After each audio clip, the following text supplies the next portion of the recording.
Eagles wide receiver A.J. Brown has been ruled out with a knee injury against the Buccaneers in the wild card round on Monday Night Football. What does this mean for Philadelphia? We're talking about it right now on Eagles Now.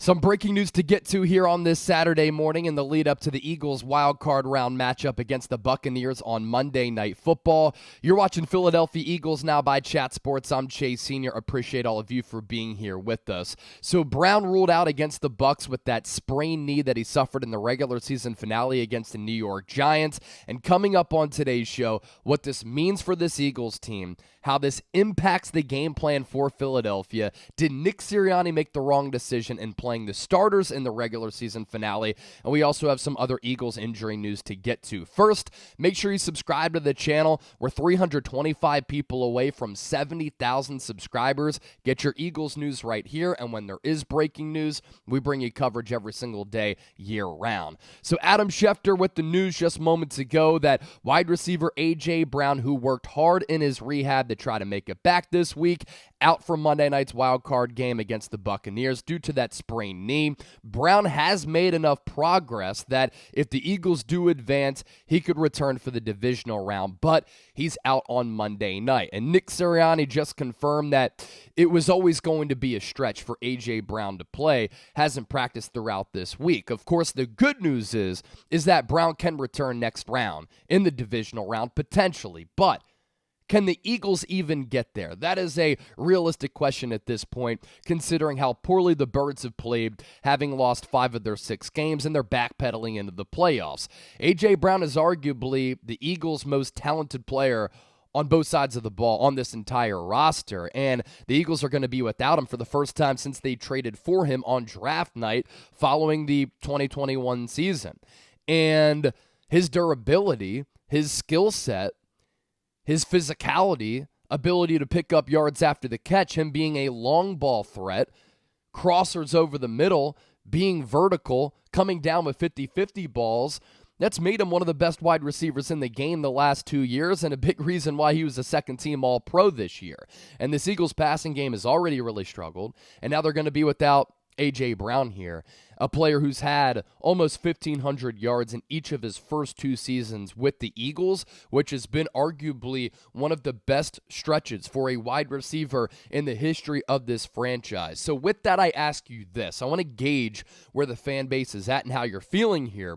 Will the Eagles beat the Buccaneers without A.J. Brown? Type W for win or L for lose. The top receivers now, DeVonta Smith, who is also coming off an injury. We're going to see more from Julio Jones, Quez Watkins, Olamide Zaccheaus, and hopefully Dallas Goedert is going to be involved in this game plan as well. Speaking of the game plan, I already thought that the Eagles were going to go with the run-heavy approach. That becomes even clearer now.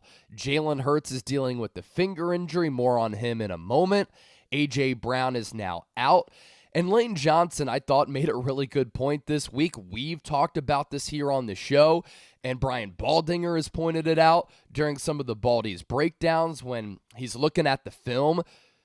And I said this yesterday. The Eagles have to get back to playing bully ball. The Eagles have to go back to relying on the biggest strength of their football team, and that's the offensive line. And when this offensive line gets downhill, when they're beating you up, they're taking your will. You have Jason, Kelsey, and others out in space on those pull blocks. They get this confidence about them. They get this swagger about them. They start to feel themselves.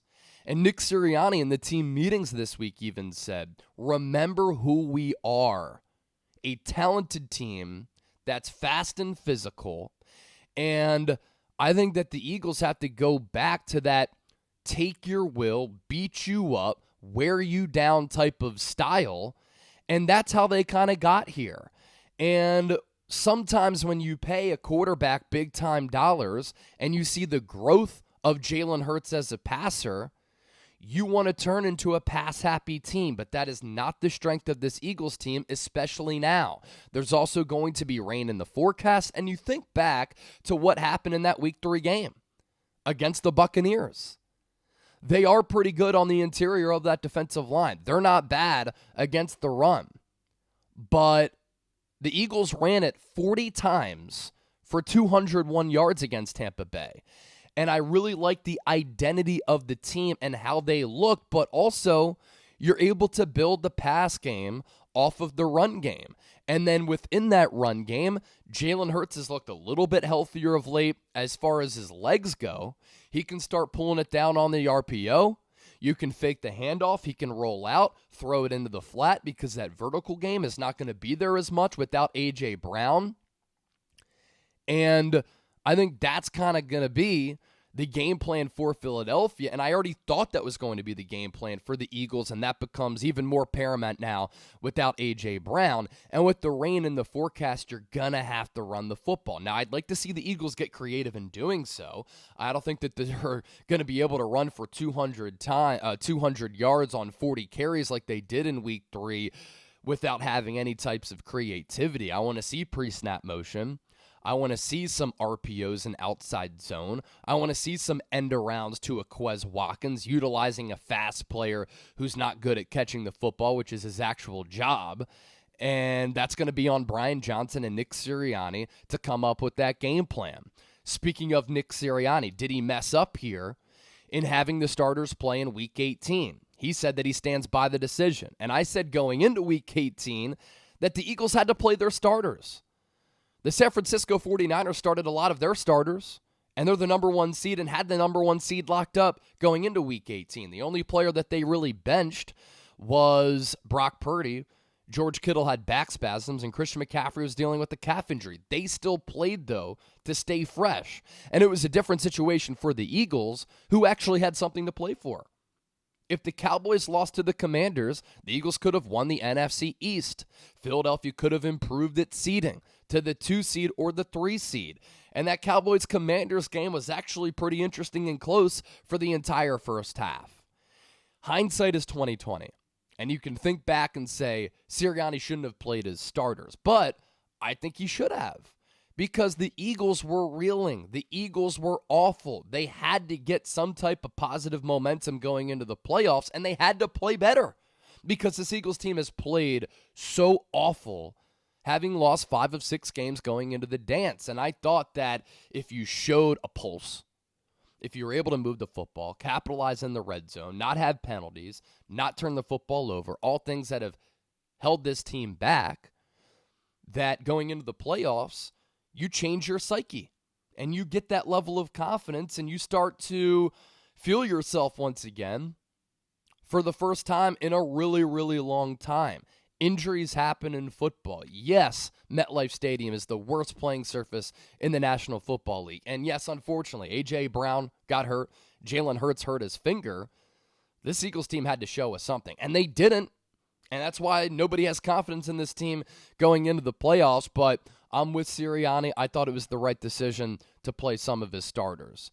On top of seeing more of those aforementioned players, maybe we see a little bit more of Britton Covey, honestly. A little bit of a gadget weapon who I thought did some okay things against the Giants alongside Marcus Mariota once that game was decided and the Giants were dominating.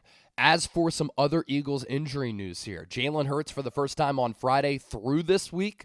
Britton Covey said he wasn't just throwing. He was throwing deep balls. He was throwing lasers. I don't think it will be something that affects him. That's a sigh of relief. And it is a sigh of relief. If Jalen Hurts wasn't able to throw the football, you just become more predictable. And I know I want the Eagles to run it a lot more because I want them to rely on their strengths and tap into what they do well, but you have to keep the defense honest, and you can't be predictable. That's where that creativity comes into play, but that's where the wrinkles in the pass game also factor in as well. As for Reed Blankenship, Sirianni said it's going to be more of a game-time decision for him. If he can't play at safety, what the Eagles are going to do, they're going to start Avonte Maddox at safety alongside Kevin Byard. And then Tristan McCollum, I would imagine, gets elevated from the practice squad. And those are your 3 safeties right there at a position where you are already extremely thin at. So that is the latest news here on this Saturday. Appreciate everybody for hopping on board and watching the show. A lot more content to come out today. tomorrow and Monday in the lead up to this game, and we'll be doing a watch party for this Eagles-Buccaneers game on Monday night right here on Eagles Now, so that's why you subscribe and turn on those notifications. Hope you're all enjoying your weekend, and hopefully the Eagles can continue their season and get a dub.